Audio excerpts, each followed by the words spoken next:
क्या कोई ऐसी जगह होती है जहां सिर्फ डर और सन्नाटा राज करता हो? क्या हो अगर एक खूबसूरत जगह की छिपी एक ऐसी कहानियां जो रोंगटे खड़े कर दे? क्या शिमला की ठंडी हवाएं के बीच एक ऐसी कोठी हो सकती है जहां कदम रखते ही आपकी जिंदगी बदल जाए? आज की इस वीडियो में हम जानेंगे शिमला की कोठी की सच्चाई। कहानी सुनाने से पहले अगर आप इसी तरह की कहानियां सुनना पसंद करते हैं तो हमारे चैनल को सब्सक्राइब करें और घंटी को दबाना न भूलें। और हाँ, वीडियो पसंद आए तो लाइक करें। तो चलिए शुरू करते हैं शुरू से। साल 1985 की बात है। शिमला की हरी भरी पहाड़ियों के बीच एक कोठी हुआ करती थी जिसका नाम था रॉयल रिजॉर्ट। बाहर से देखने में यह कोठी किसी सपने जैसी लगती थी। बड़े बड़े शीशे, बगीचे में सुंदर फूल और कोठी की दीवारों पर पुरानी अंग्रेजी भाषा की कलाकारी। यह कोठी शिमला आने वाले टूरिस्ट को अपनी ओर खींचती थी, लेकिन वहाँ के लोग इसे दहशत की कोठी के नाम से जानते थे।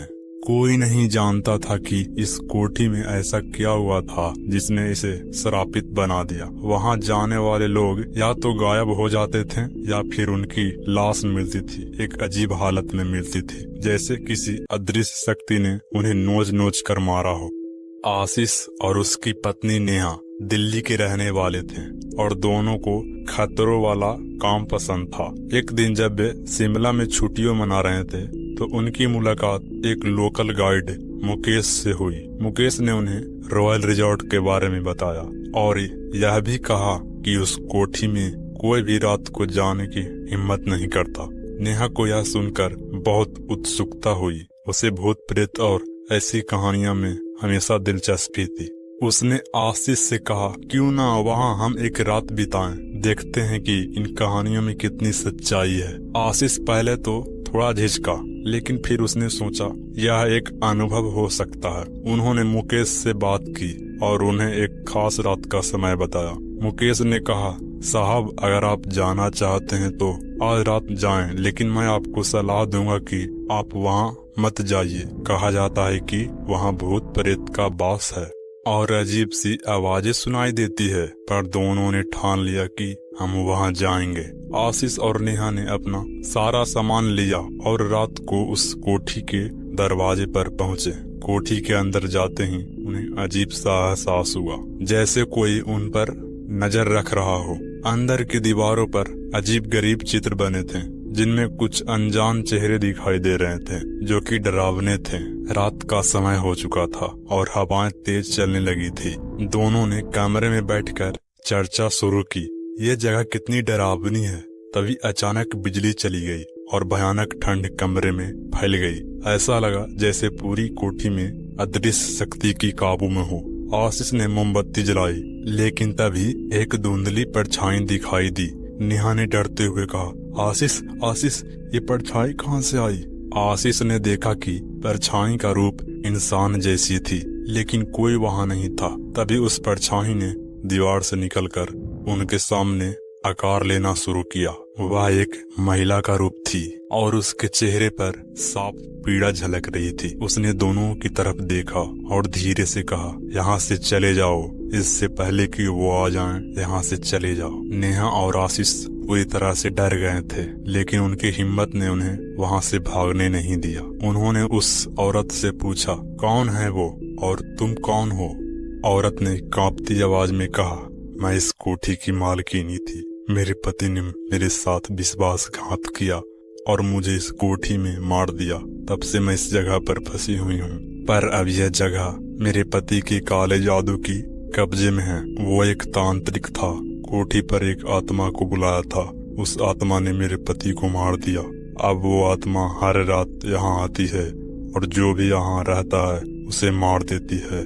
आशीष और नेहा उन्होंने देखा कि कमरे की गर्मी अचानक बढ़ने लगा और जमीन पर धुएं की परत बढ़ने लगी।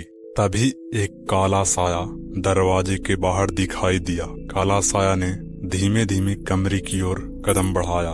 उसके कदमों की आवाज सुनाई दे रही थी, जैसे कि किसी भारी लोहे की सिक्कड़ को खींचा जा रहा हो। आशीष और नेहा ने महसूस किया कि अगर वे जल्दी यहाँ से नहीं निकले तो उनका अंत भी उन गायब हो चुके लोगों की तरह ही हो जाएगा। दोनों ने हिम्मत करके कोठरी से भागने का फैसला किया।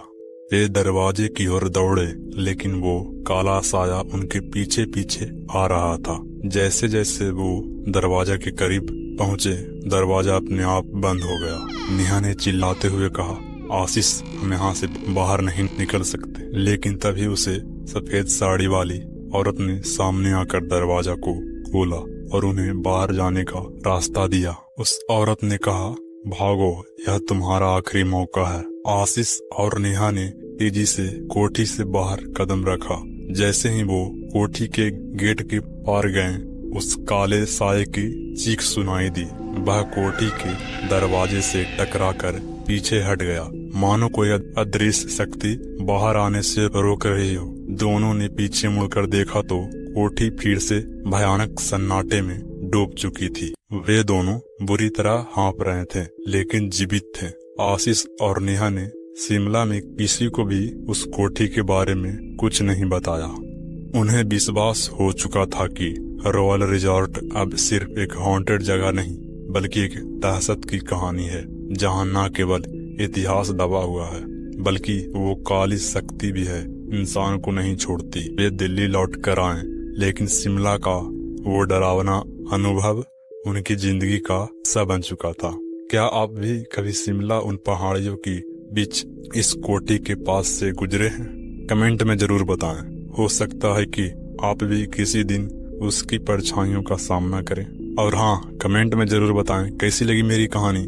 ऐसी कहानियों के लिए मेरे चैनल को सब्सक्राइब करें और हाँ, वीडियो पसंद आए तो लाइक करें। तो अब मिलेंगे अगले कहानियों के साथ।